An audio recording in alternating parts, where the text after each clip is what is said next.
ಬಸವಾದಿ ಪ್ರಮುಖರನ್ನು, ಜಗತ್ತಿನ ಎಲ್ಲ ಸಂತ ಮಹಂತರನ್ನು ಈ ಸಂದರ್ಭದಲ್ಲಿ ಸ್ಮರಿಸುತ್ತಾ, ಭಾಲ್ಕಿಯ ಲಿಂಗೈಕ್ಯ ಪೂಜ್ಯರು ಜಗದ ಜಂಗಮರಾಗಿ ಈ ಭಾಗವನ್ನು ಬೆಳಗಿರ್ತಕ್ಕಂಥ ಲಿಂಗೈಕ್ಯ ಡಾಕ್ಟರ್ ಚನ್ನಬಸವ ಪಟ್ಟದೇವರ ಪಾವನ ಪಾದಗಳಿಗೆ ನತಮಸ್ತಕನಾಗಿ, ವೇದಿಕೆಯ ಇವತ್ತಿನ ಕುಂಬಾರ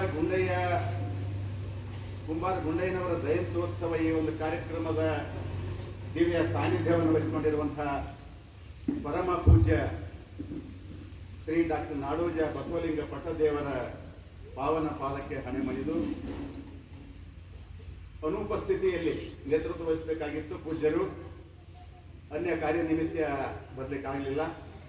ಅಂಥ ಗುರುಬಸವ ಪಟ್ಟದೇವರ ಪರಮ ಪಾದಕ್ಕೆ ಭಕ್ತಿಯ ಶರಣಾರ್ಥನೆ ಸಲ್ಲಿಸಿ, ಇವತ್ತಿನ ಈ ಕಾರ್ಯಕ್ರಮದ ಅಧ್ಯಕ್ಷತೆ ಮತ್ತು ಉದ್ಘಾಟನೆ ಮಾನ್ಯ ಮಂತ್ರಿಗಳು ಮತ್ತು ಸಂಸದರು ಬರಬೇಕಾಗಿತ್ತು.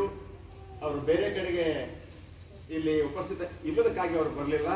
ಅವರ ಅನುಪಸ್ಥಿತಿಯಲ್ಲಿ ಅವರಲ್ಲಿ ಕೂಡ ಶರಣಾರ್ಥಿಗಳನ್ನು ಸಲ್ಲಿಸ್ತಾ, ಆ ಒಂದು ರಿಕ್ತ ಸ್ಥಳವನ್ನು, ಆ ಒಂದು ಕಾರ್ಯವನ್ನು ಮಾಡಿರ್ತಕ್ಕಂಥ ನಮ್ಮ ಲೋಖಂಡೆಯವರಲ್ಲಿಯೂ, ಶಿವಲಿಂಗ ಕುಂಬಾರ್ ಅವರಲ್ಲಿಯೂ ಇಲ್ಲಿಯವರೆಗೆ ನಮ್ಮ ಶರಣ ಸಹೋದರಿಯವರು ಭಾಳ ಹೇಳಬೇಕಾಗಿತ್ತು. ಅದರ ಕಾರ್ಯಕ್ರಮ ಸಮಯದ ಅಭಾವದ ನಿಮಿತ್ತ ಸ್ವಲ್ಪರಲ್ಲಿ ಹೇಳಿದ್ರು.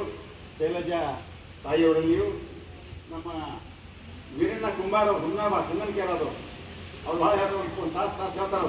ಅದು ಸಮಯ ಇರೋದಕ್ಕೆ ಸ್ವಲ್ಪದರಲ್ಲಿ ಅವರ ಕಳಕಳಿಯ ಅಭಿಪ್ರಾಯಗಳನ್ನು ಹೇಳಿದ್ದಾರೆ. ಪ್ರಾರಂಭದಲ್ಲಿ ವಚನ ಪ್ರಾರ್ಥನೆ ಆಯಿತು, ಸ್ವಾಗತ ಗೀತೆ, ಸ್ವಾಗತ ಭಾಷಣ, ಇವೆಲ್ಲ ಪ್ರಶಸ್ತಿಯನ್ನು ನಾನು ತಗೊಳ್ಳೋಕೆ ಹೋಗೋದಿಲ್ಲ. ಯಾಕಂದರೆ ಅಪ್ಪವ್ರು ಈಗಾಗಲೇ ನನಗೆ ಸಮಯ ಸ್ವಲ್ಪ ಕೊಟ್ಟ, ಹೇಳ್ಬೇಕಂತ ಭಾಳ ಮನಸ್ಸದ, ಸಮಯ ಸ್ವಲ್ಪ ಕೊಟ್ಟಾರೆ. ಅದಕ್ಕೆಲ್ಲ ನಮ್ಮೆಲ್ಲ ಮಲ್ಲಿಕಾರ್ಜುನ ಡೊಣಗಾಪುರಿ ಅವರು ನಮ್ಮ ಗುಂಡಾಪುರ ಬಗ್ಗೆ ಒಂದು ಮಾತು ಹೇಳಬೇಕು. ಬಹುಶಃ ವಚನ ಸಾಹಿತ್ಯ ಪರಿಷತ್ತಿನ ಅಧ್ಯಕ್ಷ ಸ್ಥಾನವನ್ನು ಅವ್ರಿಗೆ ಒತ್ತಾಯ ಮಾಡಿ ನಾವು ಕೊಡ್ಸಿದ್ದೀವಿ. ಆ ವಚನ ಸಾಹಿತ್ಯ ಪರಿಷತ್ತಿನ ಅಧ್ಯಕ್ಷರಾಗಿ ಇಡೀ ಭಾಲ್ಕಿಯಲ್ಲಿ ಎಲ್ಲ ಶರಣ ಬಂಧುಗಳನ್ನು, ಎಲ್ಲ ಸಮಾಜ ಬಾಂಧವರನ್ನು, ಎಲ್ಲ ಹಿತೈಷಿಗಳನ್ನು, ಸಮಾನ ಮನಸ್ಕರನ್ನು ಏನು ಕೂಡಿಸಿ ಏನು ಪ್ರತಿಯೊಬ್ಬ ಶರಣರ ಜಯಂತಿಯ ಒಂದು ಮುಖಾಂತರ ಏನು ಆ ಶರಣರ ತತ್ವಗಳನ್ನು ಹೇಳಲಿಕ್ಕೆ ಅವ್ರು ಭಾಳ ಇಷ್ಟು ಶ್ರಮ ಪಡ್ಲತ್ತಾರ. ಅವರು ಸುಮಾರು ಒಂದು 8 ದಿವಸದವರು ಶ್ರಮ ಪಡ್ತಾರೆ. ಇಡೀ ಒಂದು ದಿವಸ ಕೂತು ಫೋನ್ ಮಾಡ್ತಾರೆ. ಅವರು ಎಲ್ಲರಿಗೂ ಪ್ರತಿಯೊಬ್ಬರಿಗೆ ಫೋನ್ ಮಾಡ್ತಾರೆ. ಕೆಲಸ ಕಾರ್ಯಗಳನ್ನು ಬಿಟ್ಟು ಲೀವ್ ಹಾಕಿ ಎಲ್ಲ ಕಾರ್ಯಕ್ರಮ ಬದಿ ಒತ್ತಿ ಎಲ್ಲ ಶರಣರಪ್ಪ ಅಂದ್ರೆ ಬಂದು ಸೇರ್ತಾರ. ಇವತ್ತಂತೂ ಭಾಳ ಕಾರ್ಯಕ್ರಮ ಭಾಳ ಚಂದ, ಭಾಳ ಒಳ್ಳೆ ರೀತಿಯಲ್ಲಿ ಆಯೋಜನೆ ಆಗಿದೆ. ಹೆಂಗಾಗ್ಯದಂದ್ರೆ ಹೆಂಗಾಗ್ಯದಂದ್ರೆ ಈ ಸಮಾರಂಭಗಳು ಹೆಂಗಾಗ್ಲತ್ತವಂದ್ರೆ ಕಾರ್ಯಕ್ರಮ ನಡೀತಾ ಇರ್ತದೆ. ಫೋನ್ ತಗೊಂಡು ಕೆಲವರು ಹೊರ ಬರ್ತಿರ್ತಾರೆ.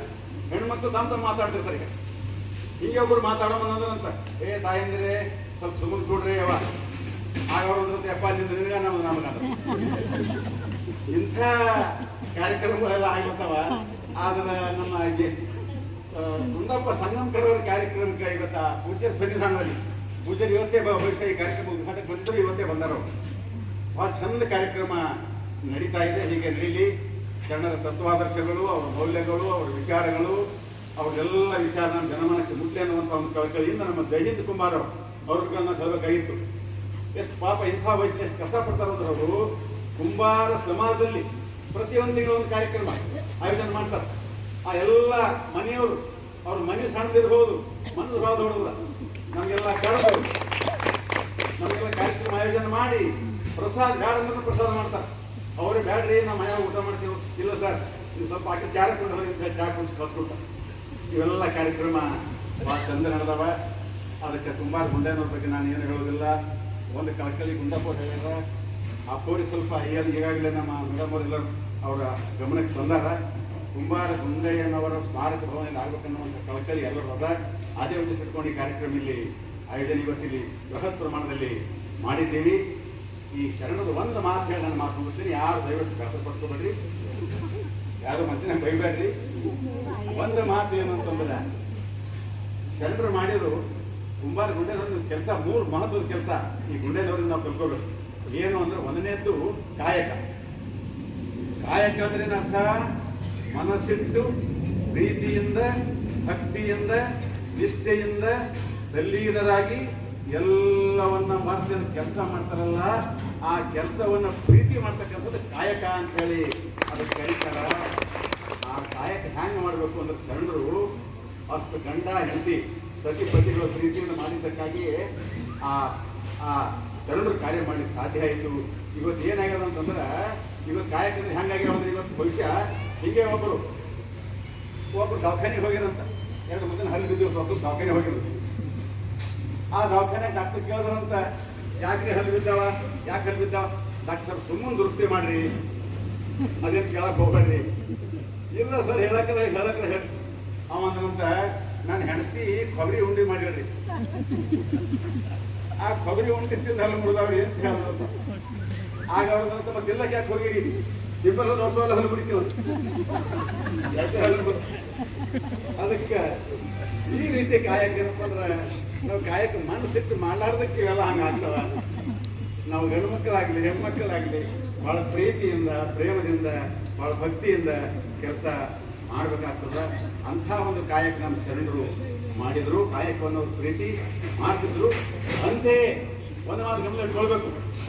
ಭಾಳ ಜನ ಹೇಳ್ತಾರೆ, ಕೈಲಾಸ ಎಲ್ಲೋ ಮ್ಯಾಲದ, ಕೈಲಾಸ ಹೋಗ್ಬೇಕಾದ್ರೆ ಏನೋ ಮಾಡ್ಬೇಕಾಗ್ತದ. ಏನು ಶರಣರು ಹಂಗೆಲ್ಲೂ ಹೇಳಿಲ್ಲ, ಮ್ಯಾಗೆಲ್ಲೂ ಕೈಲಾಸ ಇಲ್ಲ, ಅದು ಕಪೋಲ ಕಲ್ಪಿತ, ಅದು ಇಲ್ಲದ ಕೈಲಾಸ. ಇಲ್ಲದ ಕೈಲಾಸಕ್ಕೆ ನೀವು ಹೋಗ್ಬೇಡ್ರಿ, ಇಲ್ಲೇ ಕೈಲಾಸದ, ಇಲ್ಲೇ ಕೈಲಾಸ ಪ್ರೀತಿ ಪ್ರೇಮ